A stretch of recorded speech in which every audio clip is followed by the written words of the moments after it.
Lo sadar nggak sih, banyak anak muda sekarang sibuk ngejar tren, gaya hidup mewah, nongkrong tiap malam beli HP terbaru, tapi ujung-ujungnya tanggal tua masih nunggu gajian. Padahal kita hidup di era yang serba cepat, teknologi maju, peluang banyak. Tapi tanpa roadmap finansial yang jelas, kita cuma jadi hamster di roda. Lari kencang, tapi nggak pernah maju. Bayangin lo umur 25 masih mikirin besok makan apa. Sementara temen lo yang punya planning keuangan udah bisa cicil rumah atau liburan ke luar negeri. Pertanyaannya, lo mau hidup ngejar uang terus atau bikin uang yang ngejar lo? Fenomena sekarang jelas banget. Banyak anak muda kerja, dapat gaji, tapi nggak punya tabungan. Ada yang baru gajian langsung habis buat nongkrong, gadget, atau beli barang biar kelihatan keren di medsos. Bahkan, ada yang udah kerja 5 tahun, tapi kalau ditanya, tabungan lu berapa? Jawabannya bikin nyesek, 0. Kenapa bisa gitu? Karena kebanyakan dari kita nggak pernah dikasih roadmap finansial. Di sekolah, kita diajarin rumus kuadrat, tapi nggak pernah diajarin gimana cara ngatur duit.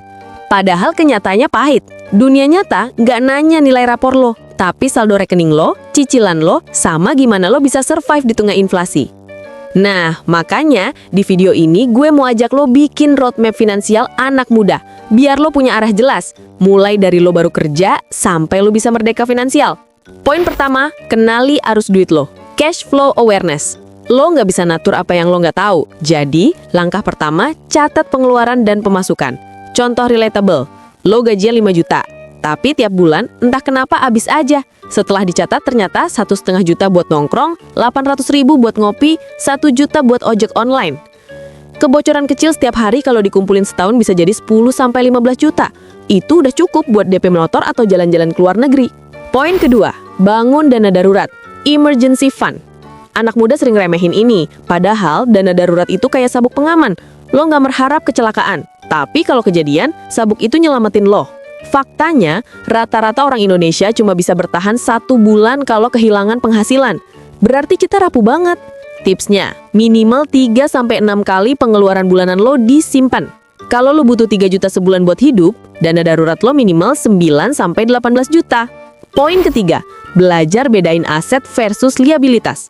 Kebanyakan anak muda bangga kalau bisa beli motor sport, HP 20 juta, atau sneakers branded. Tapi pertanyaan sederhananya, itu aset atau liabilitas? Penjelasannya, aset sama dengan sesuatu yang bikin duit masuk. Liabilitas sama dengan sesuatu yang bikin duit keluar. Contoh, laptop buat kerja freelance sama dengan aset. Sneakers 5 juta buat pamer sama dengan liabilitas. Orang kaya beli aset dulu baru gaya. Orang miskin gaya dulu baru mikirin aset. Poin keempat, investasi dini bukan nunggu tua. Ini poin krusial. Banyak anak muda nunda investasi karena mikir, nanti aja, masih muda, nikmatin hidup dulu. Faktanya, efek compounding itu gila banget. Lo nabung 1 juta per bulan dari umur 22, bisa lebih gede hasilnya daripada orang yang mulai 5 tahun lebih telat tapi nyetor 2 juta per bulan. Contoh relatable, bayangin lo nanam pohon, semakin awal lo tanam, semakin tinggi pohon itu pas lo dewasa. Nunggu 10 tahun baru nanam, pohonnya baru jadi bibit pas lo udah tua. Poin kelima, jangan takut cari side hustle. Lo hidup di era digital, banyak peluang buat nambah penghasilan. Jangan puas sama gaji bulanan doang. Contoh, lo kerja kantoran, tapi bisa jadi freelance desain, jualan online, bikin konten, atau bahkan jadi driver ojol di weekend. Anak muda sering bilang, gue nggak punya modal, padahal modal terbesar lo itu waktu, tenaga, dan internet. Poin keenam, financial goals yang jelas. Hidup tanpa tujuan itu kayak naik mobil tanpa GPS. Jalan sih jalan, tapi nyasar. Contoh, beda rasanya lo nabung 2 juta per bulan buat beli iPhone sama nabung 2 juta per bulan buat nikah atau DP rumah. Tujuan ngasih lo motivasi buat konsisten. Tipsnya, tulis 3 goal utama, jangka pendek, menengah, panjang. Misalnya, 1 tahun bebasin utang, 5 tahun beli rumah, 10 tahun punya pasif income. Poin ketujuh, lindungi diri, asuransi dan proteksi. Ini bagian yang sering di-skip anak muda karena dianggap nggak penting. Tapi percaya deh, satu kejadian bisa ngancurin semua tabungan lo. Contoh, lo kena sakit serius, biayanya bisa ratusan juta. Kalau lo nggak punya proteksi, tabungan lo lenyap dalam sekejap. Asuransi itu bukan buat lo jadi kaya, tapi biar lo nggak miskin mendadak. Lo tau nggak bedanya orang yang sukses finansial sama yang enggak? Bukan soal mereka lebih pinter, lebih tajir dari lahir, atau lebih hoki. Bedanya cuma satu, mereka punya roadmap, sementara yang lain hidup asal jalan. Lo bisa kerja keras seumur hidup, tapi kalau nggak punya arah, lo cuma muter-muter di tempat. Dan ingat, lo nggak harus kaya buat ngatur keuangan. Tapi lo harus ngatur keuangan kalau lo mau jadi kaya. Jadi, roadmap finansial anak muda itu sesimpel ini.